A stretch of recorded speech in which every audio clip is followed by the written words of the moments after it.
Perumpamaan tentang seorang penabur. Pada hari itu keluarlah Yesus dari rumah itu dan duduk di tepi danau. Maka datanglah orang banyak berbondong-bondong lalu mengerumuni dia, sehingga ia naik ke perahu dan duduk di situ, sedangkan orang banyak semuanya berdiri di pantai. Dan ia mengucapkan banyak hal dalam perumpamaan kepada mereka. Katanya, adalah seorang penabur keluar untuk menabur. Pada waktu ia menabur, sebagian benih itu jatuh di pinggir jalan, lalu datanglah burung dan memakannya sampai habis. Sebagian jatuh di tanah yang berbatu-batu, yang tidak banyak tanahnya, lalu benih itu pun segera tumbuh karena tanahnya tipis. Tetapi sesudah matahari terbit, layulah ia dan menjadi kering karena tidak berakar. Sebagian lagi jatuh di tengah semak duri, lalu makin besarlah semak itu dan menghimpitnya sampai mati. Dan sebagian jatuh di tanah yang baik, lalu berbuah. Ada yang 100 kali lipat, ada yang 60 kali lipat, ada yang 30 kali lipat. Siapa bertelinga, hendaklah ia mendengar. Maka datanglah murid-muridnya dan bertanya kepadanya, "Mengapa engkau berkata-kata kepada mereka dalam perumpamaan?" Jawab Yesus, "Kepadamu diberi karunia untuk mengetahui rahasia kerajaan surga, tetapi kepada mereka tidak. Karena siapa yang mempunyai kepadanya akan diberi, sehingga ia berkelimpahan. Tetapi siapa yang tidak mempunyai, apapun juga yang ada padanya akan diambil daripadanya. Itulah sebabnya aku berkata-kata dalam perumpamaan kepada mereka, karena sekalipun melihat, mereka tidak melihat, dan sekalipun mendengar, mereka tidak mendengar dan tidak mengerti. Maka pada mereka genaplah nubuat Yesaya yang berbunyi, kamu akan mendengar dan mendengar namun tidak mengerti. Kamu akan melihat dan melihat namun tidak menangkap. Sebab hati bangsa ini telah menebal dan telinganya berat mendengar, dan matanya melekat tertutup, supaya jangan mereka melihat dengan matanya, dan mendengar dengan telinganya, dan mengerti dengan hatinya, lalu berbalik, sehingga aku menyembuhkan mereka. Tetapi berbahagialah matamu karena melihat dan telingamu karena mendengar. Sebab aku berkata kepadamu, sesungguhnya banyak nabi dan orang benar ingin melihat apa yang kamu lihat, tetapi tidak melihatnya, dan ingin mendengar apa yang kamu dengar, tetapi tidak mendengarnya. Karena itu, dengarlah arti perumpamaan penabur itu. Kepada setiap orang yang mendengar firman tentang kerajaan surga, tetapi tidak mengertinya, datanglah si jahat dan merampas yang ditaburkan dalam hati orang itu. Itulah benih yang ditaburkan di pinggir jalan. Benih yang ditaburkan di tanah yang berbatu-batu ialah orang yang mendengar firman itu dan segera menerimanya dengan gembira. Tetapi ia tidak berakar dan tahan sebentar saja. Apabila datang penindasan atau penganiayaan karena firman itu, orang itu pun segera murtad. Yang ditaburkan di tengah semak duri ialah orang yang mendengar firman itu, lalu kekhawatiran dunia ini dan tipu daya kekayaan menghimpit firman itu sehingga tidak berbuah.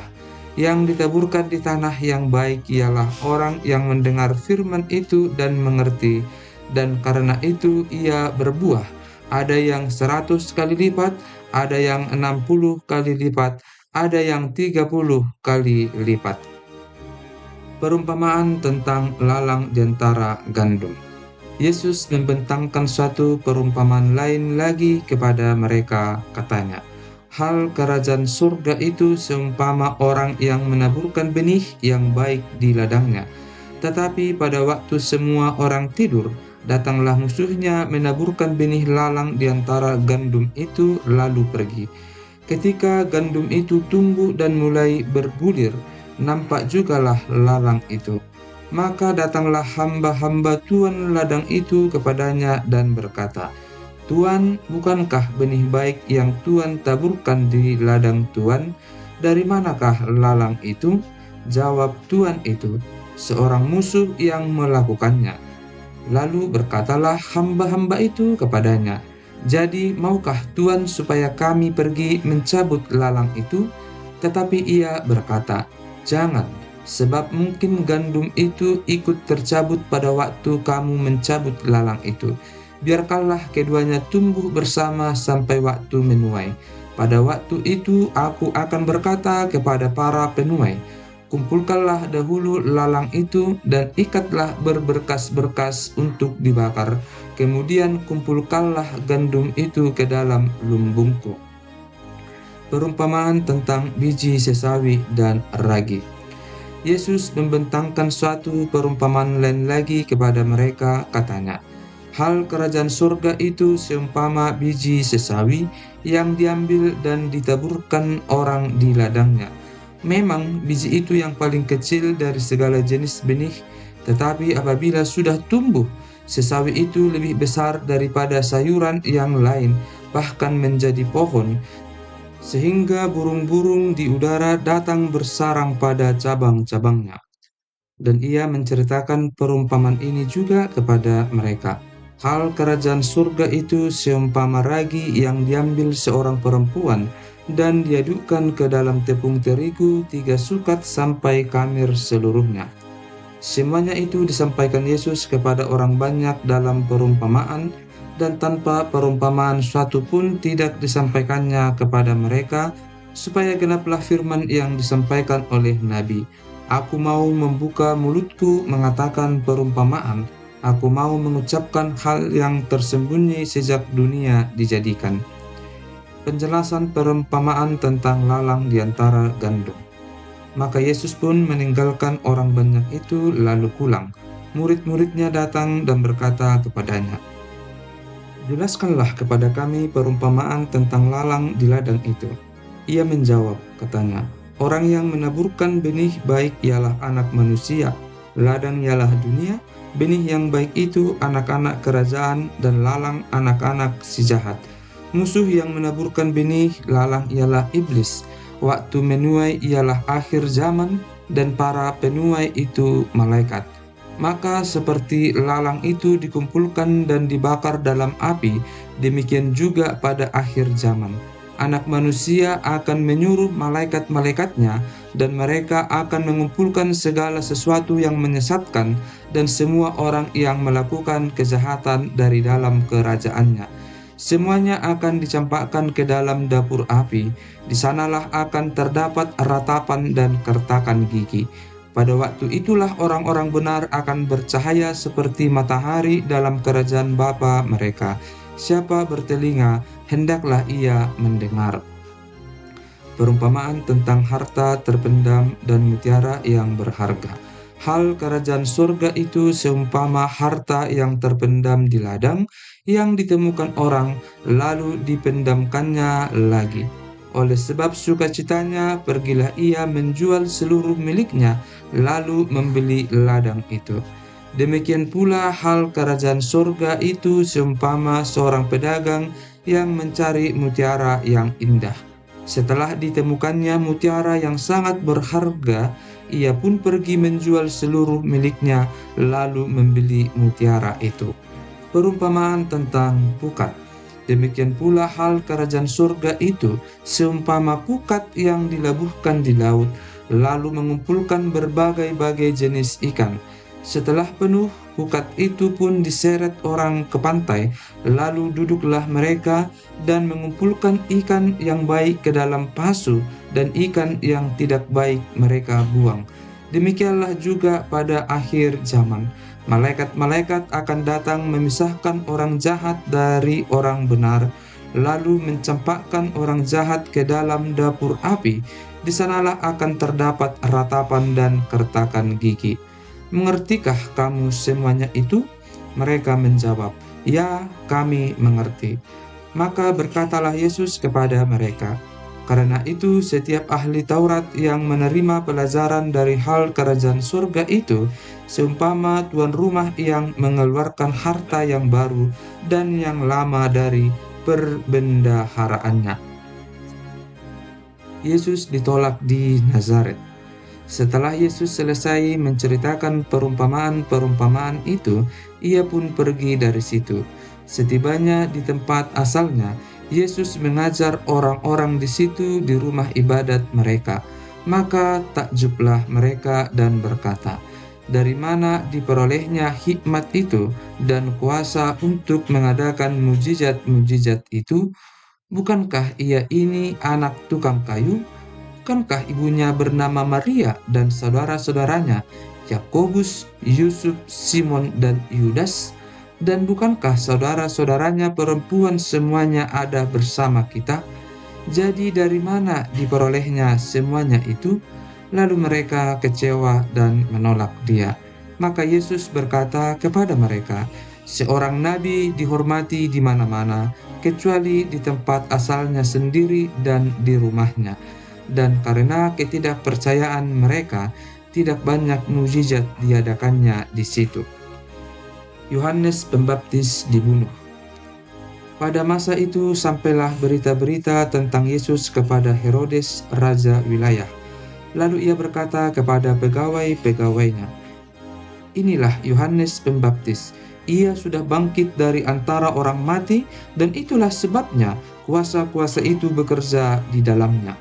Sebab memang Herodes telah menyuruh menangkap Yohanes, membelenggunya dan memenjarakannya, berhubung dengan peristiwa Herodias istri Filipus saudaranya. Karena Yohanes pernah menegurnya, katanya, "Tidak halal engkau mengambil Herodias." Herodes ingin membunuhnya, tetapi ia takut akan orang banyak yang memandang Yohanes sebagai nabi. Tetapi pada hari ulang tahun Herodes, menarilah anak perempuan Herodias di tengah-tengah mereka dan menyukakan hati Herodes, sehingga Herodes bersumpah akan memberikan kepadanya apa saja yang dimintanya. Maka setelah dihasut oleh ibunya, anak perempuan itu berkata, "Berikanlah aku di sini kepala Yohanes Pembaptis di sebuah talam." Lalu sedihlah hati raja, tetapi karena sumpahnya dan karena tamu-tamunya, diperintahkannya juga untuk memberikannya.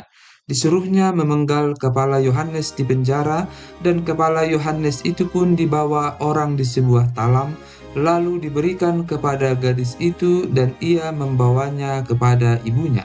Kemudian datanglah murid-murid Yohanes Pembaptis mengambil mayatnya dan menguburkannya. Lalu pergilah mereka memberitahukannya kepada Yesus.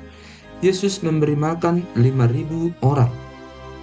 Setelah Yesus mendengar berita itu, menyingkirlah ia dari situ dan hendak mengasingkan diri dengan perahu ke tempat yang sunyi. Tetapi orang banyak mendengarnya dan mengikuti dia dengan mengambil jalan darat dari kota-kota mereka. Ketika Yesus mendarat, ia melihat orang banyak yang besar jumlahnya, maka tergeraklah hatinya oleh belas kasihan kepada mereka, dan ia menyembuhkan mereka yang sakit. Menjelang malam, murid-muridnya datang kepadanya dan berkata, "Tempat ini sunyi dan hari sudah mulai malam. Suruhlah orang banyak itu pergi supaya mereka dapat membeli makanan di desa-desa." Tetapi Yesus berkata kepada mereka, "Tidak perlu mereka pergi, kamu harus memberi mereka makan." Jawab mereka, "Yang ada pada kami di sini hanya 5 roti dan 2 ikan." Yesus berkata, "Bawalah kemari kepadaku." Lalu disuruhnya orang banyak itu duduk di rumput, dan setelah diambilnya 5 roti dan 2 ikan itu, Yesus menengadah ke langit dan mengucap berkat, lalu memecah-mecahkan roti itu dan memberikannya kepada murid-muridnya. Lalu murid-muridnya membagi-bagikannya kepada orang banyak. Dan mereka semuanya makan sampai kenyang. Kemudian orang mengumpulkan potongan-potongan roti yang sisa 12 bakul penuh. Yang ikut makan kira-kira 5.000 laki-laki, tidak termasuk perempuan dan anak-anak.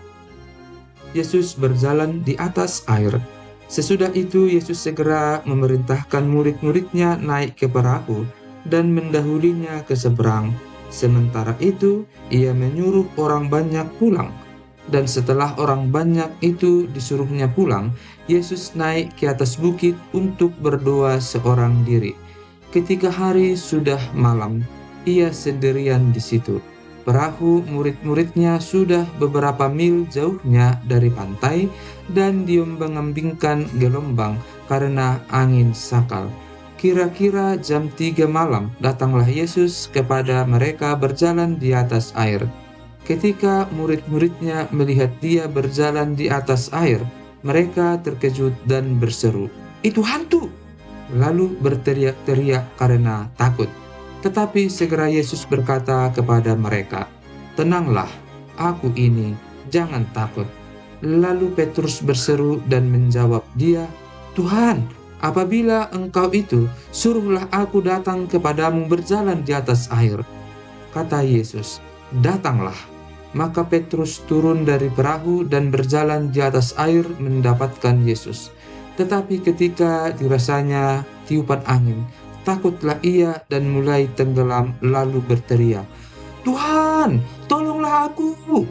Segera Yesus mengulurkan tangannya, memegang dia dan berkata, "Hai orang yang kurang percaya, mengapa engkau bimbang?"